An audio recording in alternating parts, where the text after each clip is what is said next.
Welcome to the India FinTech Diaries, the only podcast focused exclusively on the Indian FinTech market. I'm Elroy. And I'm Hemant. In each episode, we dive into the latest trends, ideas, innovations, business models, and personalities that are shaping India's fintech landscape. We also invite amazing guests who are innovators and industry players that are driving the change that is helping make financial services more modern, innovative, and inclusive in India. Come join us as we explore the changing landscape of fintech in India. Welcome back to a brand new episode of India FinTech Diaries. In our last episode, we spoke with Ankit Singh on the Open Credit Enablement Framework, or OCEN.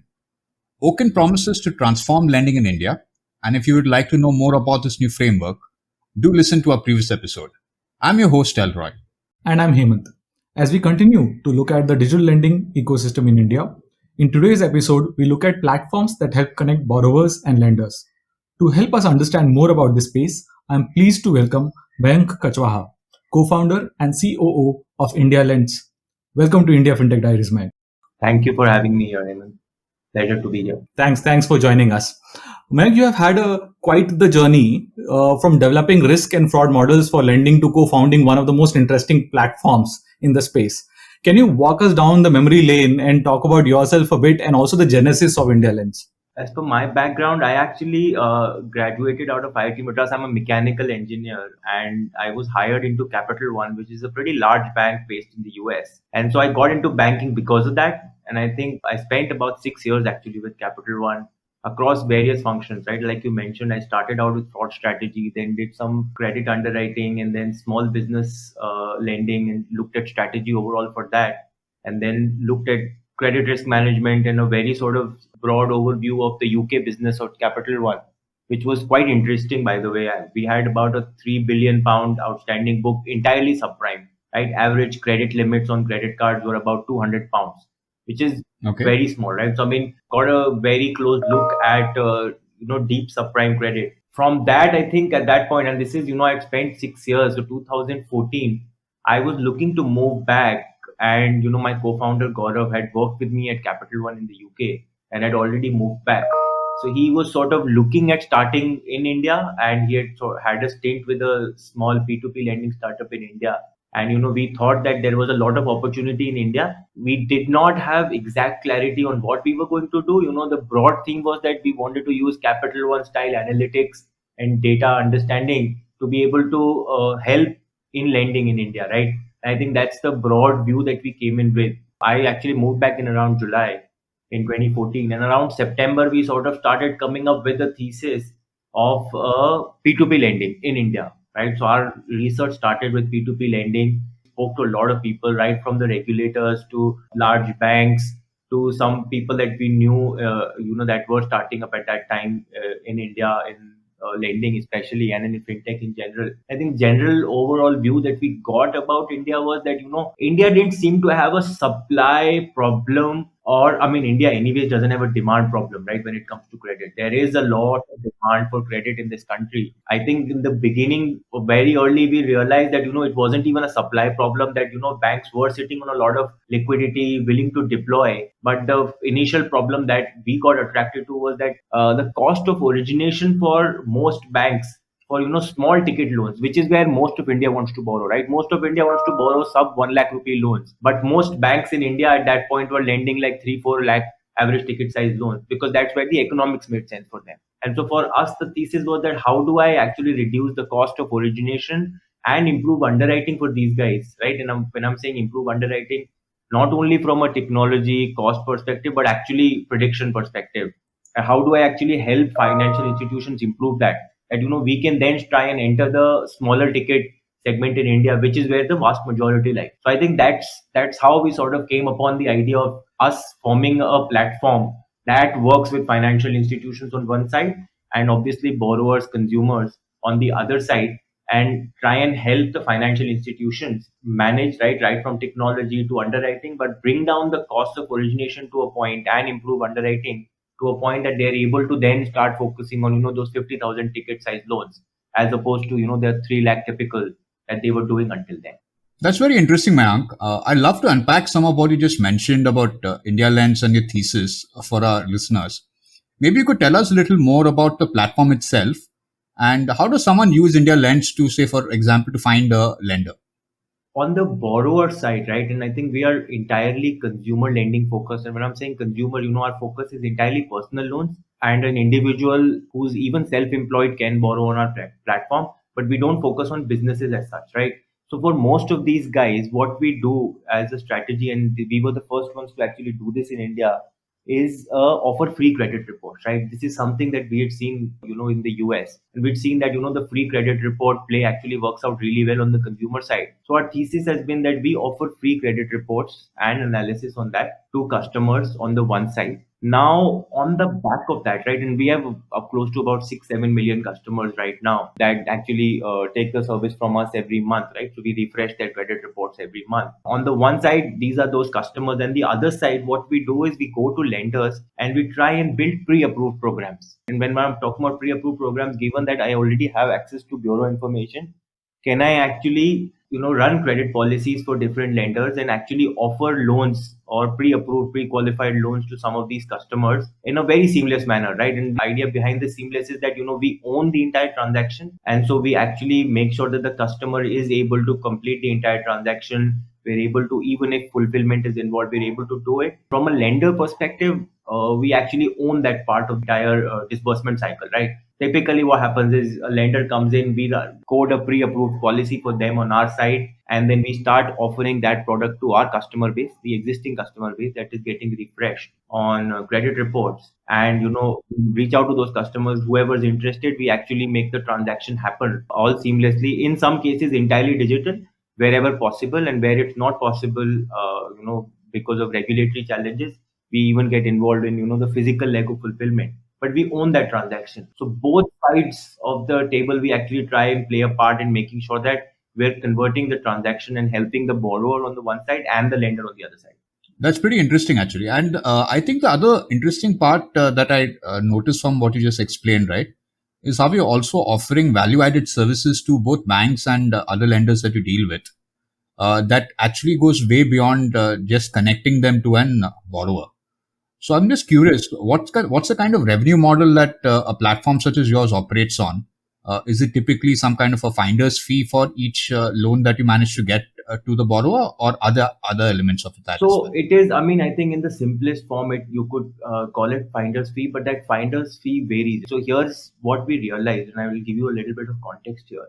When we first came in, we realized that a lot of the smaller financial institutions, right, and I'm talking small, I'm still talking, maybe 5,000 to 10,000 crore books that have sort of, NBFCs that have never ventured in retail lending. Those guys did not seem to have technology, the analytics, the fulfillment, the brand to be able to attract a certain type of customer, right? And therefore, that certain type of customer would always end up going to some of these larger lenders, right? The large private sector banks and some of the larger NBFCs. So for them, what we decided was that we were going to offer a full suite of services. So now the way this commercial is structured is, if I am offering a full suite of services, then obviously there is incremental commission or price point that sort of I ask for from the lender for each transaction that happens.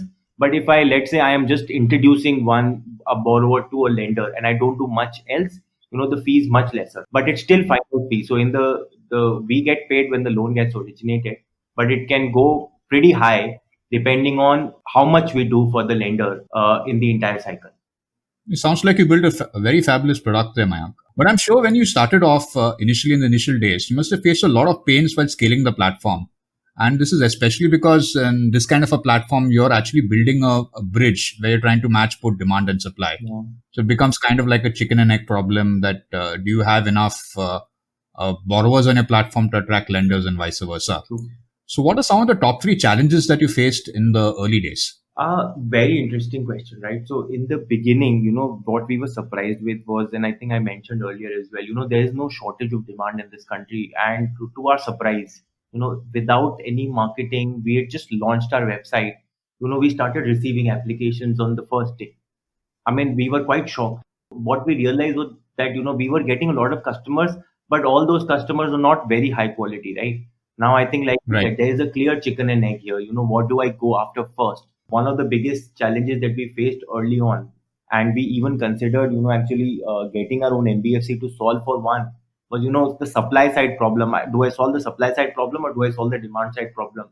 But thankfully, because of our credit report model, we were actually able to scale up on the demand side pretty quickly. And the CAC for some of those customers very, very low as compared to, someone who's looking for a personal loan in the market.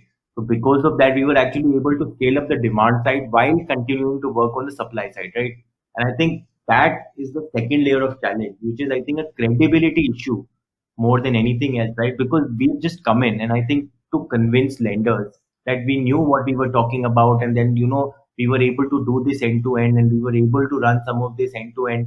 We actually had to do a lot of convincing, I think, knock on a lot of doors. We found some very, very small NBFCs in some corner in Delhi to start working with us just to get some transaction volume through. And I think it took us maybe year and a half to build some credibility with, one large financial institution, for example, right? Where they finally came and said, I want to now let you run the entire process for me. So I think that second layer of challenge actually was pretty challenging, and I think continues to be, right, in that sense. Building credibility, I think, especially in lending businesses, it definitely takes time, right? Because loans have cycles, 12 months, 24 months. Everybody wants to see performance data. They want to see how we're doing. They want to see the volume that the platform can do. So I think building credibility with lenders was actually the second hardest part. And I think, maybe the third one is obviously, I think it's, across all startups.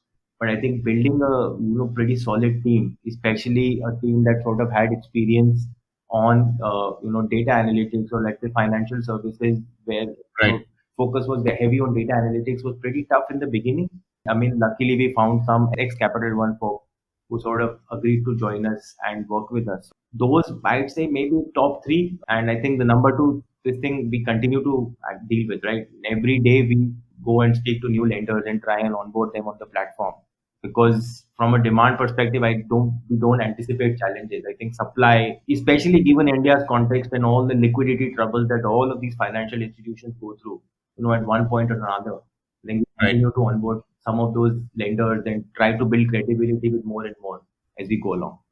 So, Mayank, I'm a technology guy at heart, and when I look at a platform like yours, I cannot help but think that when you're creating such a platform, there will be multiple technological challenges. And again, a technological platform which can survive a certain scale may not survive a scale higher than that. That means the platform also needs to be scalable. So I'm sure you must have faced multiple technological challenges as you build the platform and scale the platform. So if you can walk us through that journey and also focus on the digital analytics part a bit and take us a bit deeper into that as well.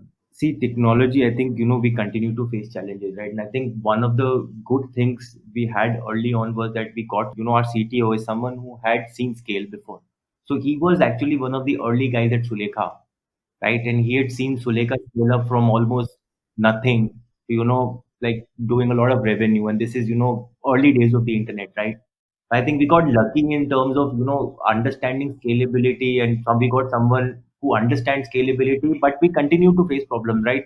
I'll tell you the number one problem we face is that we have over 60 lenders, and while I'm making this number up, I'm sure ballpark I'm right. We would have at least 1,000 API integrations Wow. across different sources, and managing those all the time, it gets quite hard sometimes, right? Especially if something starts to break, right? And we have data coming in from all bureaus. We have data coming in from platforms like Perfios. We have data coming in from platforms like, let's say, verification done through a platform using NSDL data.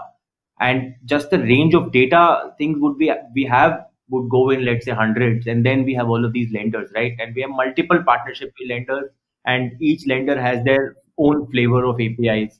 And I think, later in the conversation, maybe we touch upon, what really Oken and account aggregator frameworks do. What we've done in the last 5 years is, dealt with, and each lender, right? You realize each bank has their own system, legacy system, new system. They have a way of working. They have their own APIs. They sometimes have Salesforce APIs, and everyone has a different way of working, right? And to the customer, it does not matter, right? It has to be seamless. Yeah. I think managing the different things that all of that and sort of making it as modular as possible to be able to plug and play and being able to offer that seamlessly to customers is something that, we've had a real tough time doing. To the extent that actually we've done it so well now that we've actually started offering our APIs to some large consumer platforms, right? And we are going into our own B2B SaaS play, right? Lending as a service. Makes sense. Yeah. We have all the plugs to all lenders. We have all policies hosted on our site. You're a large platform. You plug in our APIs, and we start making revenue for you and getting your customers loans. I think there is obviously technological complexity there, but I think that sometimes it's more a management headache, right? Just managing the thousands of APIs that are going in, and things are always breaking, right? And then I think the other question you asked about data and the volume of data that we get from some of these things, right, is been another layer of challenge. And how do we sort of manage that data and are able to use it real time in making decisions? See, one of the most important aspects of all of this is this real time pre-approval, right? Customer comes into the platform and instantly starts to get an offer, right? Now for that, we have, I don't know, hundreds of credit policies running in the back end, right? And there are various prioritization logic, or there are like a series of prioritization rules that have been built in, and those get constantly changed, by the way, right? It's a very dynamic world, and what happens is one lender would have would have a good offer for you today, but tomorrow might be a different day entirely, right? And there is a lot of dynamic sort of business routing that is happening. And on top of that, and I mean, I think just to add to the complexity, we have what we call propensity models, right? Not everybody who's come for a credit report is going to want a loan right now, right?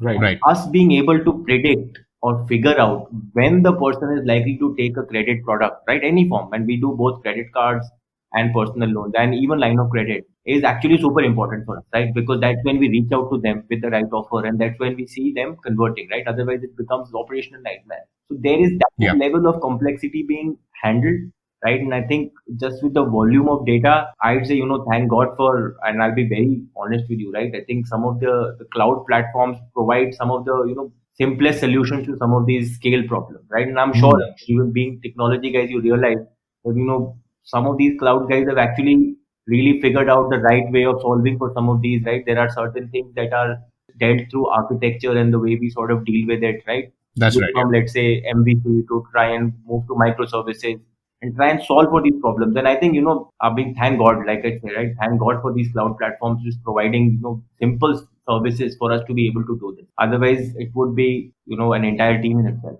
just managing this.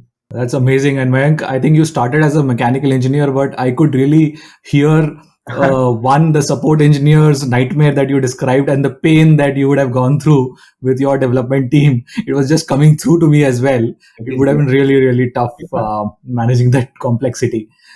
So Mayank, on the other side, if you look at India is still a very nascent and underpenetrated market as far as credit is concerned, right? We have 230 million credit eligible customers, about 50 million credit cards, and just about 37 million consumers.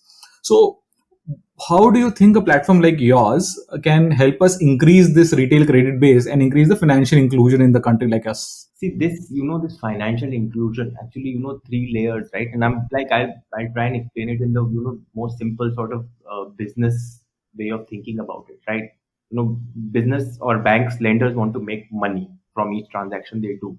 Now, unfortunately, the 2-3 things that finally come in the way is cost to acquire the customer, the underwriting or the risk that comes in, and the collections infrastructure. And, these three are the biggest problems. And obviously, I mean, sort of a blanket answer to a lot of questions. But these three are quite big problems, right? When we're looking at Bharat. And I think if you were to attack it at layers and look at what India Lends is able to do, our current focus, and I think that's what our thesis has been from the beginning, we want to focus on the two aspects, which is how do I bring down the cost of acquisition?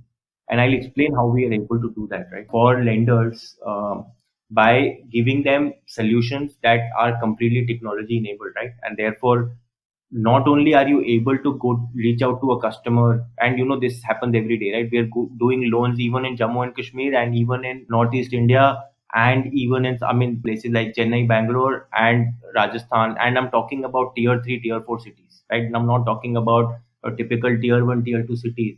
it is all because we are able to do it all on the app, right? And obviously, some of this is only happened because of the new regulations that have come in and that have allowed us to do, let's say, things like OKYC, for example, right? In a non-OKYC world, going out to some remote part in Rajasthan, and I am from Rajasthan, I'll tell you, going to some remote part in Rajasthan, I mean, it used to cost us about 1,000 rupees, right, for a document pickup. And that's how the regulation was, right? That, you have to meet the person in person to be able to do KYC, is known as original, seen, and verified. And I mean, that some of that has gotten solved. And what we're able to do now, just because of us owning the customer, because of the credit report, being able to pre-approve the customer, right? Which is super important. Otherwise the difference is very hard to understand if you're not a lender, what the benefits of pre-approved are.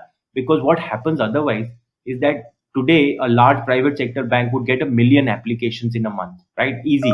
I'm guessing easy, right? I mean, we get close to that. I'm sure those guys get more than that. Now, sifting through those 1 million applications a month and figuring out who to give credit to, there are operational challenges. And a lot of loans just don't happen because of operational challenges by banks. Now, that inefficiency comes about because you have a first filter where the first team, sales agent on the field will do an initial level of check, right? And then you have an army of 50,000 people, for example, right, out there that is doing this check for you. Then there is a call center team, then there are underwriters, right?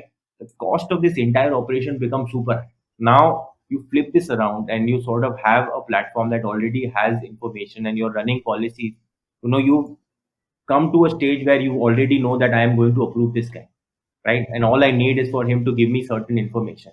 Suddenly, the cost of all of the individuals, that were there upstream in the process, just goes away, and now that gets passed on, right? And obviously, there are double benefits of this, right? Not only am I able to offer credit to people who would have otherwise not got credit, but also, it improves pricing on loans for customers, right? Because where does the benefit go? Benefit in that sense starts to go back, whatever money saved, obviously not all of it, but some of it starts to go back to the customer, and customers start getting lower interest rate product and whatnot. The idea of us being able to do pre-approve enables financial institutions, and especially I'm talking about the smaller ones, right?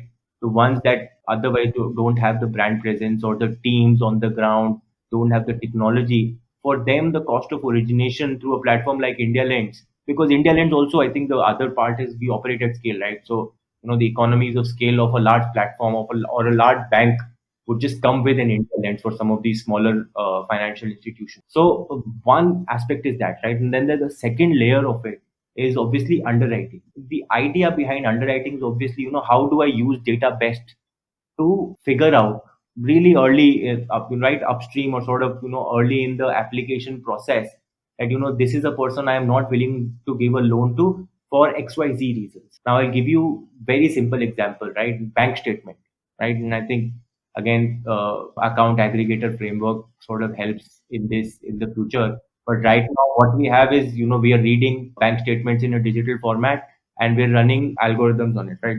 Simple things like, if you had a check bounce in the recent last 1-2 months, that doesn't show up in the bureau, right?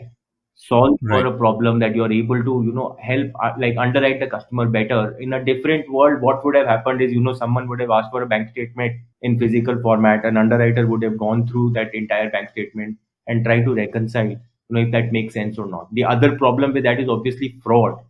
And that, if you get some document from the customer, you really don't know if you can trust them.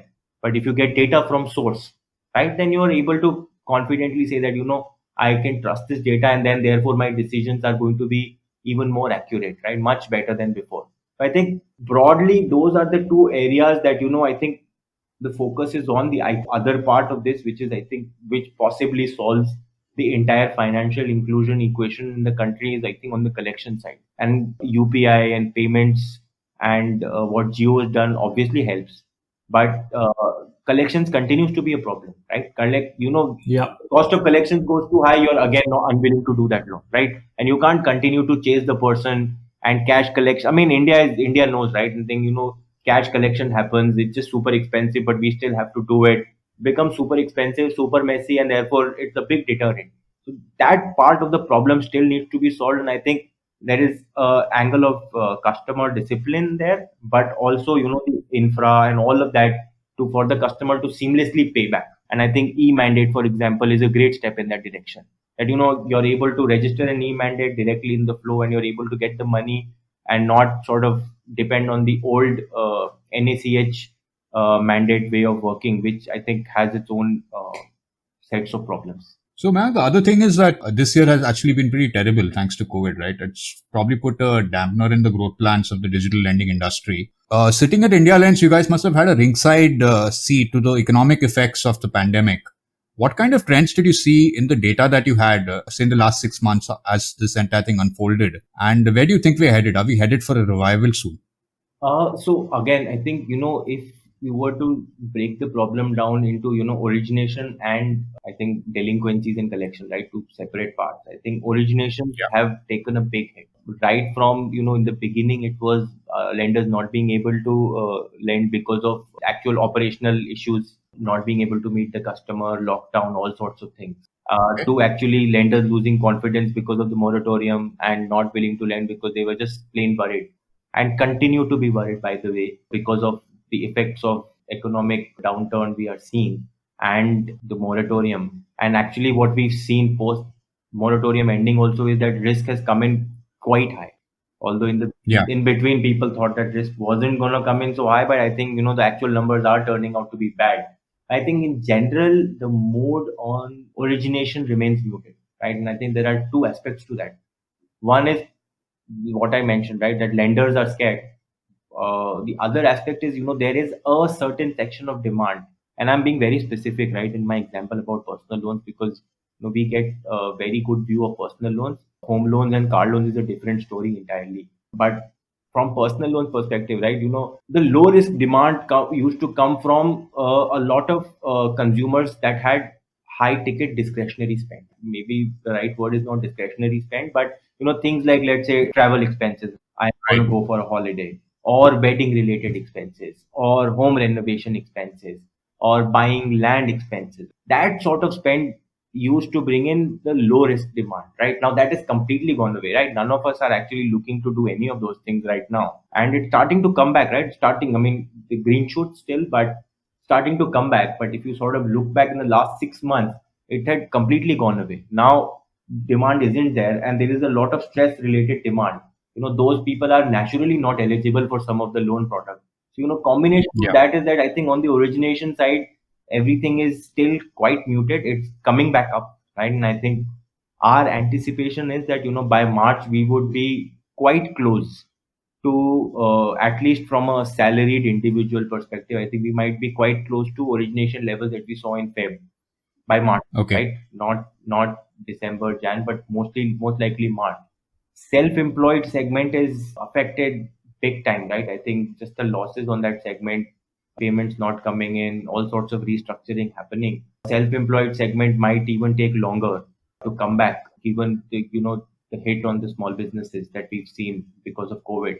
I think on the origination side, I think it's a story that builds up to about March. But to be honest, we are looking much, much better than where we were 2 months. Right? The last 2 months have been amazing. We wouldn't have anticipated this sort of scale up in the last 2 months. We had thought that, it will be drawn out, but it's happening. So I think we are quite positive now that I think March numbers coming back to 100% seems quite realistic. On the risk side, right, like I mentioned, I think it is not a great story. I think most NBFCs and fintechs, and I think data is there out there to suggest is that most NBFCs and fintechs have seen a lot of losses. I think banks in certain segments are seeing losses, but overall the story on delinquency for personal loans is not great.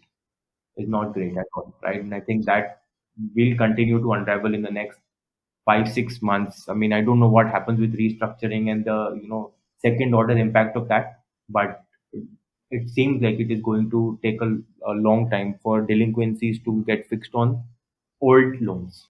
So I think it looks more or less like a mixed bag in that case, Mayank. Probably not all doom and gloom, maybe some revival in demand, but definitely, and watch out for delinquencies. At least that's the takeaway I got from what you just said. You also released a survey recently, right, on the overall optimistic outlook of Indians on this entire space. Yeah. I believe your survey said that about 77% of Indians today are optimistic of economic recovery and business revival in the near future. And I think that survey also had a lot of interesting statistics about what we could look forward to in the future. Could you take us to some of those highlights? So, I mean, I think broadly what we were trying to understand right through that survey was where is demand heading, right? And I think largely, like you mentioned, right, 77% quite optimistic. But there are time frames to that as well. I think most people think that it's going to be a 6 to 12 month recovery from now, right, for the economy to come back.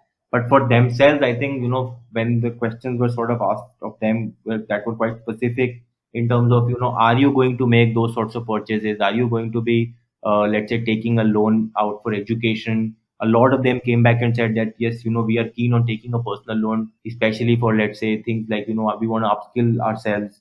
I think we saw about 7% that opted on our survey that said we want to pay for courses that help us in upskilling ourselves. I think then we obviously saw an entire range of responses on reasons in terms of what they're looking to borrow for, right from wedding, right? So the things that I was talking about, discretionary spend, I mean, or large ticket spend by some of these guys, right from weddings. We're starting to see a lot of weddings start to happen. A lot of people starting to travel. So I think generally what we're seeing is a lot of people are optimistic, and they anticipate that they're going to take a personal loan to meet their immediate needs, which range from things like spending on themselves and their own education to household repairs to actually even travel, right? And I think one interesting trend, I think we'd anticipated that was people spending a lot more time at home. Therefore, they are super keen to buy things for themselves, like sort of at home. So a lot of borrowing even now, and I think we saw that during the festive sales for some of the large e-commerce guys. A lot of credit was given out on these platforms for some of these electronics, that are being bought for the household. I think that's an interesting trend that we are seeing, that people are sort of spending a lot more on their household needs, especially when it comes to electronic goods on these e-commerce platforms. General, I mean, I think overall senses, it's people think it's not all doom and gloom. Actually, people are quite optimistic. It's just maybe spend has either sort of stalled for a bit, and they might spend later, or they're starting to think about spending again, or they are spending on different things, right, like household goods. Mayank, I was also looking at not only you have been working on your own firm and developing it, but you have been very active to support and develop the entire digital lending industry as well. And you're a founding member of Digital Lenders Association of India, DLAI. So can you give us a bit on what that organization is and the role it is playing in the ecosystem? See, I think when we sort of first came together, right? And we were the all the early stage lending fintechs back in 2015. What we realized was that we wanted, and what obviously I think the solution to the problem large scale was that we build more and more digital infrastructure for financial institutions. And when we're talking about that, I think there is a large aspect of it is regulatory in nature. Being able to speak to the regulator and discuss the problems that we are facing on the ground, and solutions for that, and consulting with them, working with large financial institutions in coming up with different sorts of policies. The idea was that we form an association to be able to represent the larger fintech community in some of these discussions. It is Right. And I think the impact of DLAI has been actually great, right from the changes that are coming in to eKYC norms, to VKYC norms, to e-mandates and e-signs. There has, I mean, a lot has happened in the last 4 5 years. I mean, I would not say that all the credit goes to us. Obviously, the large banks, regulators were always already working on it. But I think the idea for us was that we were doing this on the ground. We had a lot of understanding of what challenges we were facing on the ground. And there is, especially with KYC things, I mean, right from AML concerns to fraud concerns, I think what we were seeing was, there were definite ways of plugging those gaps by working with the regulator and coming up right sort of approach, right? And the only way that we could have done that is by bringing this large set of people together to be able to brainstorm and come up with a sort of combined view, right? As opposed to everybody competing for their own view of the world. And I think one thing that we realized very early was, if we start competing with each other's views in some of these forums, then nobody's voice gets heard, right? But if you Correct. sort of agree on one thing and you decide that for the overall improvement of the digital lending infrastructure ecosystem, if we can all come together and work together and contribute, nothing like it. So I think that was the thesis, and I think we've still, to be honest, I think there's a lot more work to be done, but I think it's been a good start. Yeah, Mank. I think it's been good stuff. Overall, the organization is working well to solve the problems that industry has overall. So, Mayank, over the period, so recently we recorded two episodes, one on account aggregator and one on Oken. And you also touched upon both of them as we were discussing. So, can you express your views on how do you see these two things or these two infra plays impacting the industry in the near future? My analogy to this is that India has a way of or tendency to skip things. Right now, if you were to compare ourselves to the West, right? Like West, the way financial institutions work is sort of they have something given to them, and then they work on that, right? And sort of I'm Right. talking about, let's say, the bureaus, but even to this date, right? And I think we talk about using banking data in all of our lending decisions. You'd be surprised, and this is obviously my information is maybe slightly dated for Capital One, but for the 6 years I was there, and the 15 years or 20 years Capital One was there before that, not in one credit card approval was banking data used. Now, what that does is that brings in risk, right? And large financial institutions, I think, in the pricing and all of those, at Capital One, we used to account for that, and we would make sure that despite the risk coming in, I think we sort of account for that, and we build models and we start underwriting. Now, India skips all of this, and India sort of taken this view, and again we've taken this view that we are going to build an entire infrastructure, almost like what we've done with UPI. That we don't need credit card, we'll not build that infrastructure, but we'll directly try and see how we can enable bank to bank transfers and enable credit on UPI. I'm sure you're aware of what's happening with UPI 2.0. Yeah, I think our thesis is, and I think, I must commend the people who thought about this, right? Understand this, they understand this really well. What India really needs, and I think that's what we've been touching upon in this conversation, is solving for how do you deliver credit at scale at low cost, right? And improve underwriting to be able to, and improve collections, right? The three pillars that I was talking about. How do I solve for that? And I think the right answer to that has come about is this idea of account aggregator and Oken, right? And account aggregator, I think, is similar to open banking in the UK. It's something that UK has already tried, and I think quite successful, right?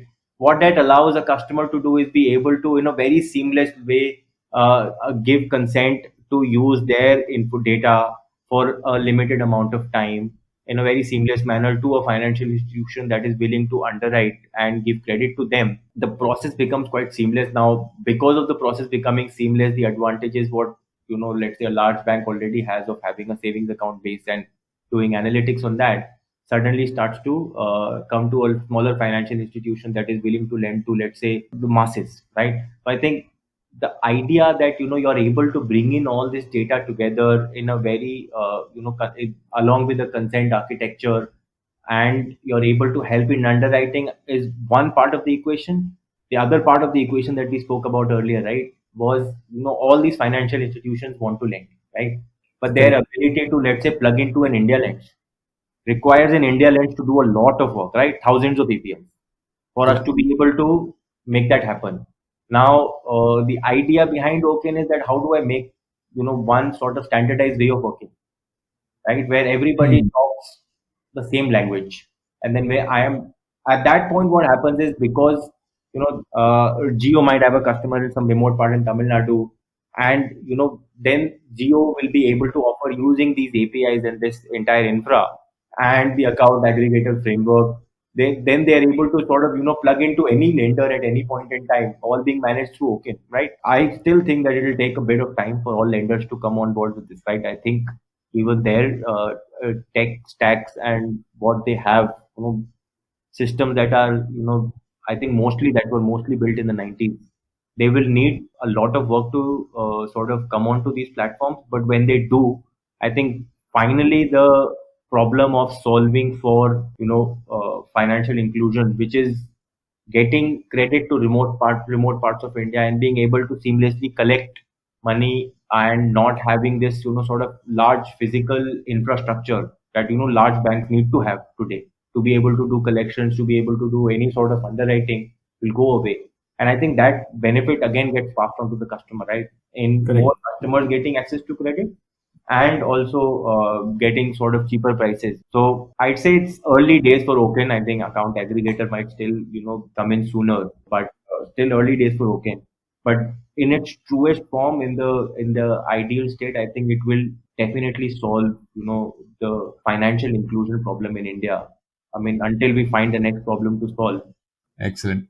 Thanks, Itang Mayank, for being part of the show. As we close today's show, in case any of the listeners wanted to learn more about India Lends or use your platform, what's the best way to get started? I think go to the website, download the India Lens app. Actually, I think especially if people download the India Lens app, I think they get to see what we offer, right? Yeah. I think what we offer cuts across, especially the credit report product, which we've seen wide adoption on, becomes a very useful tool for person to sort of manage their personal finances. So I'd encourage people to use our app. That's it from India FinTech Diaries for this week. Do keep an eye out on a brand new website, indiafintechdiaries.com, for exclusive companion content and topics discussed on the show. And until next time, stay safe.